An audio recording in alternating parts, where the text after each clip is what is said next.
मेरे स्टूडेंट्स आज आर्टिकल पढ़ने जा रहे हैं। क्या पढ़ेंगे अपन? आर्टिकल के अंतर्गत क्या क्या आते हैं, आर्टिकल क्या होता क्या है, आर्टिकल में क्या क्या चीजें आती है और आर्टिकल के अंतर्गत क्या सीख सकते हैं। जैसे आर्टिकल होता है, सबसे पहले तो आर्टिकल ही पढ़ेंगे कि आर्टिकल क्या है। तो आर्टिकल क्या होता है? एक अग्र शब्द होता है, किसी नाम या किसी मतलब संज्ञा के आगे जोड़ने वाले वर्ड को क्या कहते हैं? हम आर्टिकल कहते हैं। तो संज्ञा के आगे जोड़ा जाता है। आर्टिकल कितने प्रकार के होते हैं? आर्टिकल 3 प्रकार के होते हैं। कितने प्रकार के होते हैं? आर्टिकल 3 प्रकार के होते हैं। जैसे कि ए एंड द। आर्टिकल कितने प्रकार के होते हैं? 3 प्रकार के, ए एंड द। और आर्टिकल को दो भागों में बांटा गया है। कितने भागों में? दो भागों में। आर्टिकल को दो भागों में बांटा गया है। जैसे कि डेफिनेट आर्टिकल होता है, जैसे निश्चित अग्र शब्द। क्या होता है? डेफिनेट आर्टिकल क्या कहते हैं? निश्चित अग्र शब्द। और इंडिफिनिट आर्टिकल को कहते हैं अनिश्चित अग्र शब्द। तो इंडिफिनिट डेफिनेट आर्टिकल में कौन सा आर्टिकल आता है और इंडिफिनिट आर्टिकल में कौन सा आर्टिकल आता है? इसी प्रकार पढ़ देंगे कि डेफिनेट आर्टिकल में आता है जैसे ए और एन का प्रयोग करते हैं। डेफिनेट आर्टिकल में क्या होता है? ए और एन का प्रयोग करते हैं। और इंडिफिनिट आर्टिकल में पढ़ते हैं दा का प्रयोग। तो आज पढ़ने जा रहे हैं डेफिनेट आर्टिकल को। डेफिनेट आर्टिकल क्या होता है? जैसे यूज ऑफ आ, मतलब ए का प्रयोग कहाँ करेंगे? आर्टिकल ए का प्रयोग पढ़ेंगे। तो क्या होता है? Use of. जैसे यूजफुल। यूजफुल क्या होता है? जैसे आ से लेके क्या होता है? आ से लेकर आहा तक।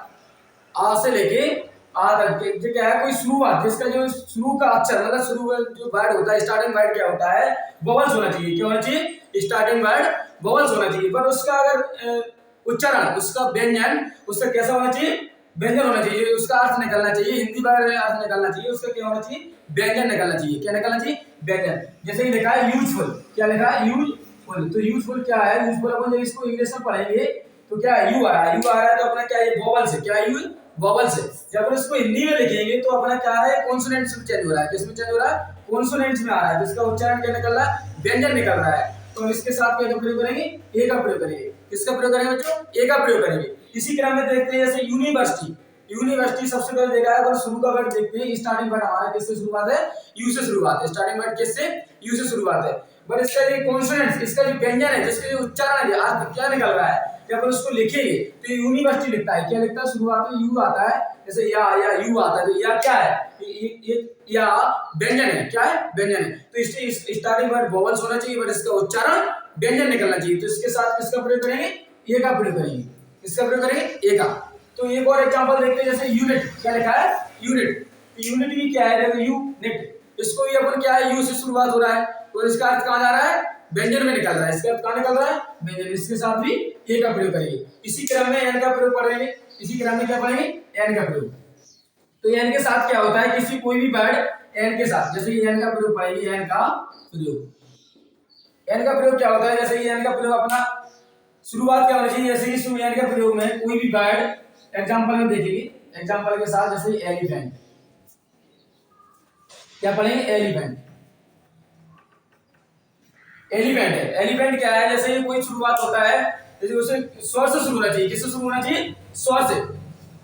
क्या होना चाहिए? स्वर से शुरू होना चाहिए। और उसका अर्थ भी स्वर ही निकलना चाहिए। स्वर से शुरू होना चाहिए और अर्थ भी कैसे निकलना चाहिए? स्वर ही निकलना चाहिए। इसमें क्या होता है? अगर हमारा कोई स्वर आ से लेकर आ तक के बीच में निकलता है, कोई भी उच्चारण, किसी भी वर्ड का उच्चारण आ से लेकर आ तक निकलता है, तो मुझे एन का प्रयोग करना है। किसका प्रयोग करना है? एन का प्रयोग करना है। तो इसके साथ क्या है? जैसे एलिफेंट लिखा है। एलिफेंट कैसे लिखता है? ए आता है। ये आता है ना? ये आता है ना? तो ये क्या है? इसका तो स्टार्टिंग वर्ड क्या है?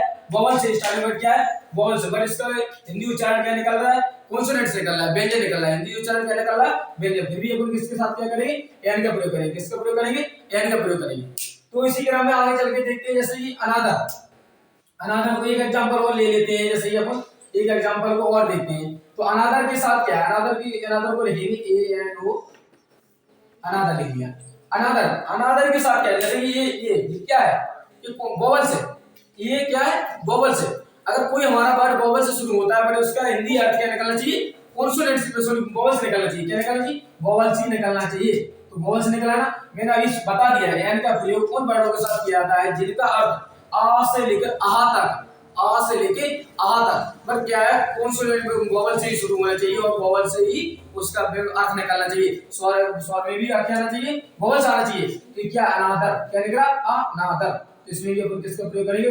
एन का प्रयोग करेंगे। तो यहाँ पर ए और एन का प्रयोग सभी को समझ में आ गया होगा। इसी क्रम में लेकर चलते हैं अपन इंडिफरेंट आर्टिकल्स। इसी क्रम में क्या चलते हैं इंडिफरेंट आर्टिकल्स और पढ़ेंगे। इंडिफरेंट आर्टिकल्स के अंतर्गत क्या आता है, इंडिफरेंट आर्टिकल्स के अंतर्गत आता है अपना दा का प्रयोग। क्या आता है, दा का प्रयोग। इंडिफरेंट आर्टिकल के अंतर्गत क्या आता है, दा का प्रयोग पढ़ेंगे। क्या पढ़ेंगे, दा का प्रयोग। तो दा का प्रयोग क्या होगा, कोई प्रसिद्ध चीजें जैसे कि इमारत है, स्मारक है, पहाड़ है, श्रृंखला है, नदियां है, ग्रंथ है, एक प्रसिद्ध किसी ऐतिहासिक नियम है या किसी मतलब ऐतिहासिक वस्तु है, तो उसके प्रति अपन किसका प्रयोग करेंगे, दा का प्रयोग होता है।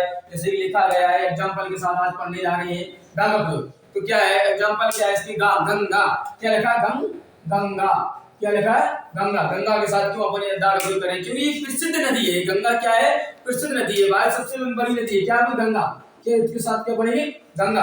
और इसी क्रम में देखो इसी प्रसिद्ध एक ग्रंथ भी लिखा गया है, जैसे रामायण।